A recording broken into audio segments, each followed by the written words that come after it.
Ibinida ni Pangulong Bongbong Marcos ang magandang resulta ng kanyang official visit sa Canada. Yan ang sentro ng balita ni Gab Villegas. Naging matagumpay at produktibo ang naging official visit ni Pangulong Ferdinand R. Marcos Jr. sa Vancouver, Canada para lalo pang paigtingin ang relasyon ng Pilipinas at Canada. Ayon sa Pangulo, malayo na ang narating ng pagkakaibigan ng Pilipinas at Canada kung saan naabot na sa tinatayang 1 milyong mga Pilipino ang nagtatrabaho at naniniraan sa Canada. This move, while reflective of the deep and strong bilateral relations that we have developed with Canada, also catalyzes our next steps towards the new phase of our relations in ensuring the sustained and dynamic growth of our bilateral ties. Ilan sa mga larangan na nais pang paigtingin ng Pilipinas sa pakikipag-ugnay nito sa Canada ay ang seguridad, kalakalan, komersyo at iba pa.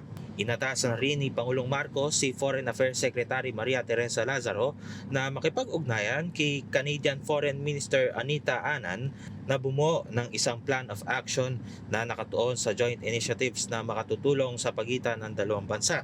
Binigyan din rin ng Pangulo ang kahalagahan ng kolaborasyon pagdating sa global challenges, energy security at economic resilience habang patuloy ang isinasagawang negosasyon para sa pagkakaroon ng free trade agreement sa pagitan ng Pilipinas at Canada, gayon din ang free trade agreement sa pagitan ng ASEAN at Canada. Natalakay rin sa pulong ang tatlong mahalagang haligi ng chairship ng Pilipinas sa ASEAN ngayong taon tulad ng pagtatayo ng Prosperity Corridor, pagpapalakas sa mga mamamayan nito at pagpapalakas sa peace at security anchors. Gin din ang unified response na matiyak ang energy at food security sa rehiyon. Nagpapasalamat rin ang punong ehekutibo sa patuloy na suporta ng Canada sa pagpapatupad ng rule of law sa South China Sea, partikular ang United Nations Convention on the Law of the Sea o UNCLOS at ang 2016 Arbitral Award.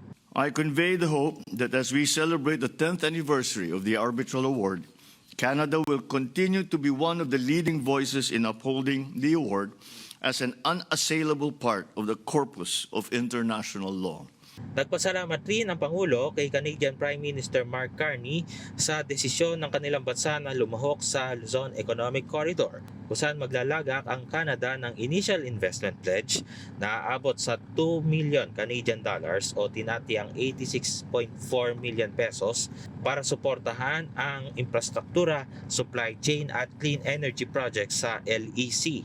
Kinilala naman ni Pangulong Marcos ang mahalagang papel ng mga Pilipino na nasa Canada kung saan mataas ang pagrespeto ng mga Canadian sa mga Pilipino.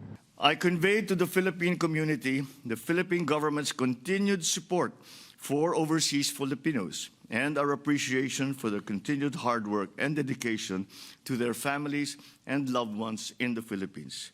Gab Villegas para sa Bayan.